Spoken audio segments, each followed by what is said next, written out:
Hello दोस्तों, मैं एक गुरु एक बार फिर से आप सभी का स्वागत करता हूं। दोस्तों, जियोग्राफी पढ़ रहे थे हम, और जियोग्राफी में कुछ टॉपिक हमने देख चुके थे ब्रह्मांड के बारे में। ठीक है, आज से हमको सौर मंडल पढ़ना था। तो दोस्तों, आज सबसे पहले हम देखेंगे क्या सौर मंडल की उत्पत्ति के सिद्धांत। क्या देखने वाले हैं हम? सौर मंडल की उत्पत्ति के सिद्धांत। ठीक है,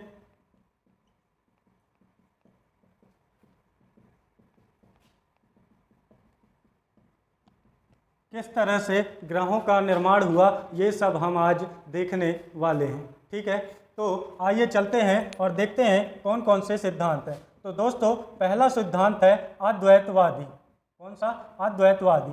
दोस्तों, हिस्ट्री में आप पढ़ते होंगे, हिस्ट्री में, इतिहास में अद्वैतवाद का सिद्धांत दिया किन्होंने था? तो शंकराचार्य ने। किन्होंने दिया था?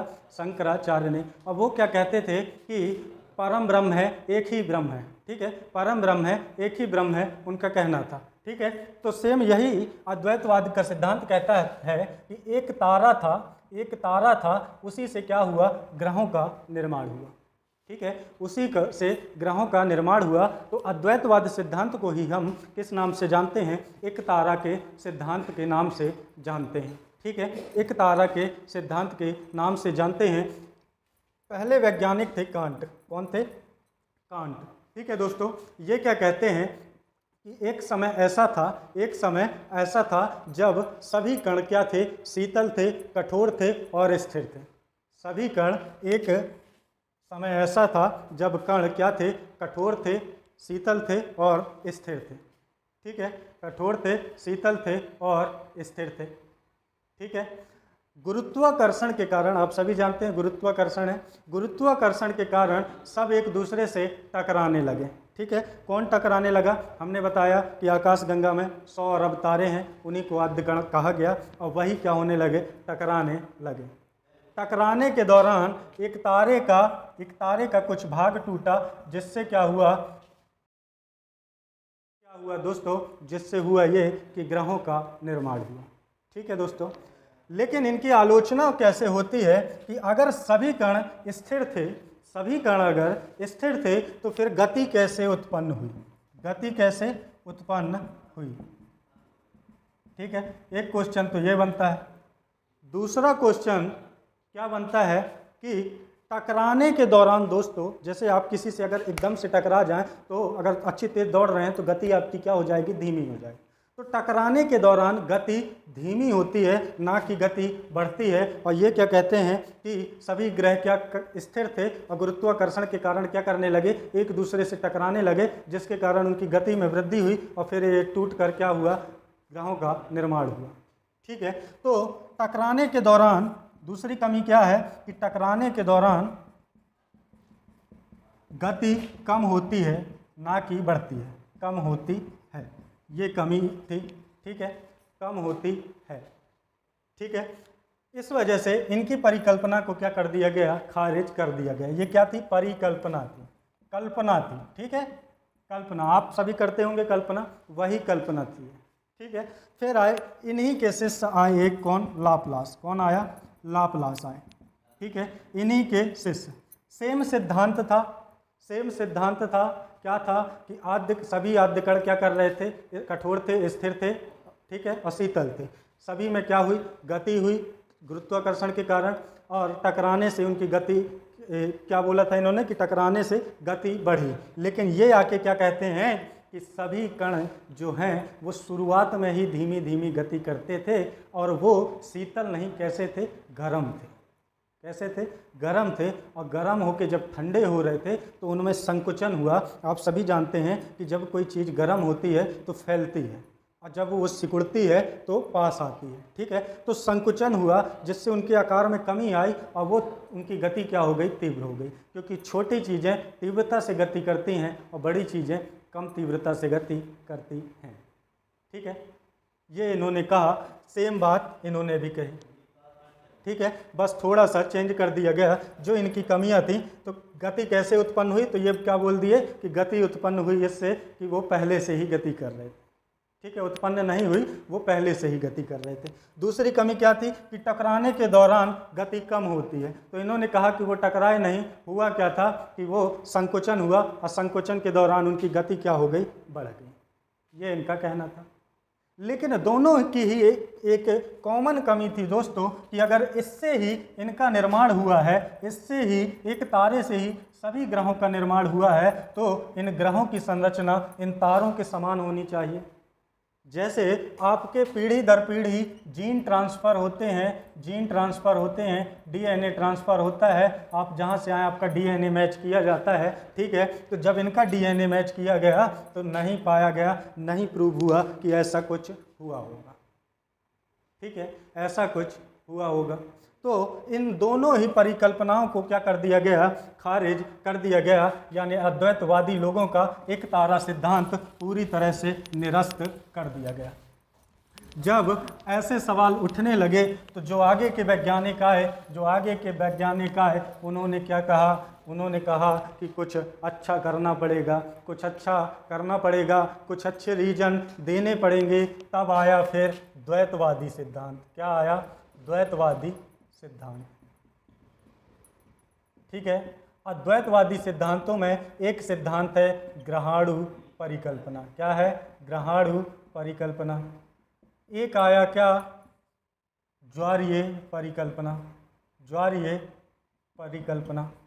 दो सिद्धांत आए किसमें? द्वैतवादी में। और एक सिद्धांत आया द्वितारा सिद्धांत।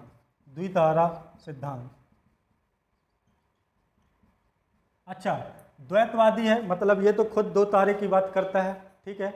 लेकिन ये जो है दोस्तों, ये जो है दो तारे की बात करता है, यानी ये क्या है? द्वितारा सिद्धांत।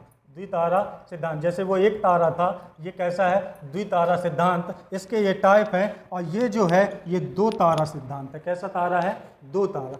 ये जो है डुअल स्टार है। क्या है? Dual star theory. और ये जो है ये है डबल स्टार थ्योरी, ठीक है। दोनों में सिर्फ इतना डिफरेंस है, ठीक है।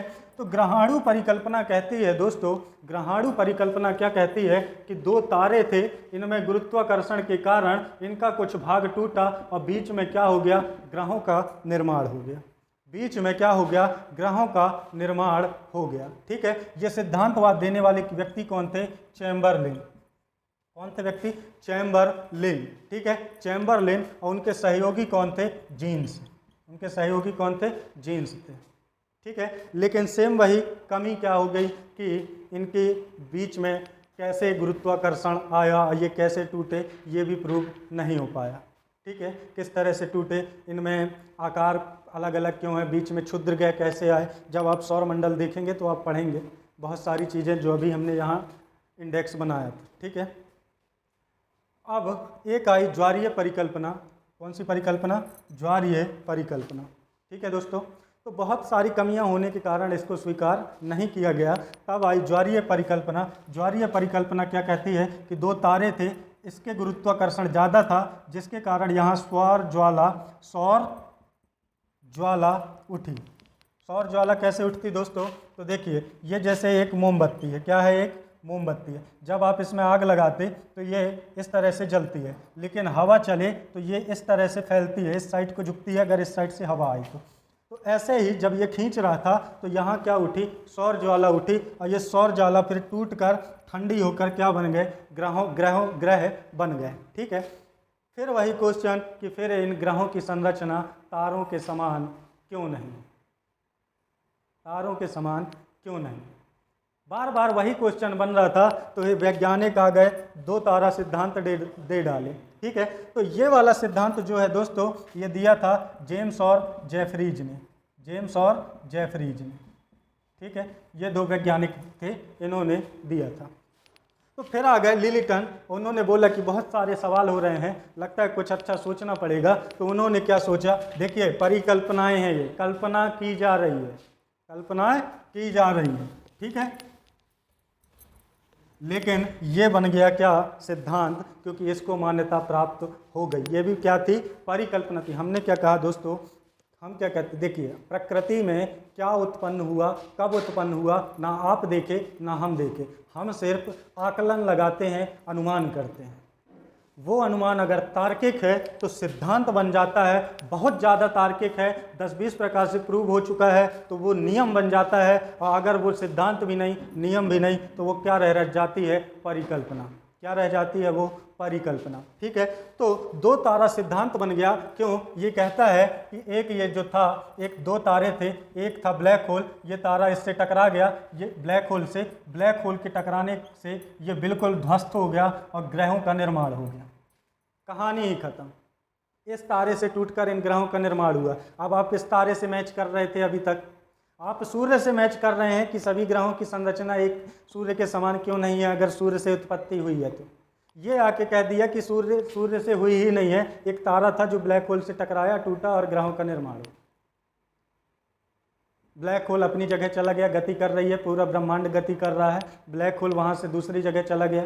ठीक है, और ये ग्रह यहीं छोटे होने के कारण इसके गुरुत्वाकर्षण में चक्कर लगाने लगे। ठीक है, अब जब ये तारा ही नहीं है तो आप मैच किससे करेंगे, आप डीएनए कहाँ से मैच करेंगे। ठीक है, तो ये क्या बन गया, सिद्धांत बन गया। ठीक है, तो एक सिद्धांत तो ये है जो वैलिड है, जिसको मान्यता प्राप्त है। ठीक है, और एक सिद्धांत अभी का है, आधुनिक सिद्धांत है, जो हम पिछली वीडियो में भी डिस्कस कर चुके हैं। और वो सिद्धांत है कौन सा दोस्तों, तो वो सिद्धांत है big bang theory. Big bang theory यानी महाविस्फोट का सिद्धांत, महाविस्फोट सिद्धांत। ठीक है, ये हम पढ़ चुके हैं, ऑलरेडी डिस्कस कर चुके हैं, इसलिए इसको डिस्कस नहीं करेंगे। क्या है था ये कि एक आद्यकण में विस्फोट हुआ जिसके कारण संपूर्ण ब्रह्मांड का निर्माण हुआ, संपूर्ण ब्रह्मांड का निर्माण हुआ। अब जब संपूर्ण का निर्माण हो गया, वो आद्यकण में तो विस्फोट हो गया, उसके टुकड़े के अकॉर्डिंग सभी ग्रहों की संरचना, सभी तारों की संरचना है। ठीक है दोस्तों, तो ये थे क्या, सौरमंडल की उत्पत्ति के सिद्धांत। अगली वीडियो में हम देखेंगे सौरमंडल के बारे में। तो सौरमंडल के बारे में हमको क्या क्या पढ़ना है, एक तो सूर्य पढ़ना है, क्योंकि सूर्य जो है सौरमंडल का केंद्र होता है। ठीक है, आपको हमने कोपरनिकस के सिद्धांत बताया था। कोपरनिकस क्या कहते हैं कि सूर्य केंद्र है और सभी ग्रह उसका चक्कर लगा रहे हैं, इसी को हम कहते हैं सौरमंडल। ठीक है, तो सूर्य हमको पढ़ना है, फिर ग्रह उसका चक्कर लगा रहे हैं यानी ग्रह पढ़ना है, और ग्रहों का चक्कर उपग्रह लगाते हैं यानी उपग्रह पढ़ना है, और फिर पढ़ना है क्या, आपको क्षुद्र ग्रह पढ़ना है, क्षुद्र ग्रह पढ़ना है, और फिर पढ़ना है आपको उल्का पिंड। इस तरह हम दोस्तों किसको ख़त्म करेंगे, तो हम कर लेंगे ख़त्म एस्ट्रोनॉमी यानी ब्रह्मांड को। ठीक है, उसको हम ख़त्म कर लेंगे, फिर हम आ जाएंगे कहाँ, जियोलॉजी, टोपोलॉजी और जियोग्राफी में।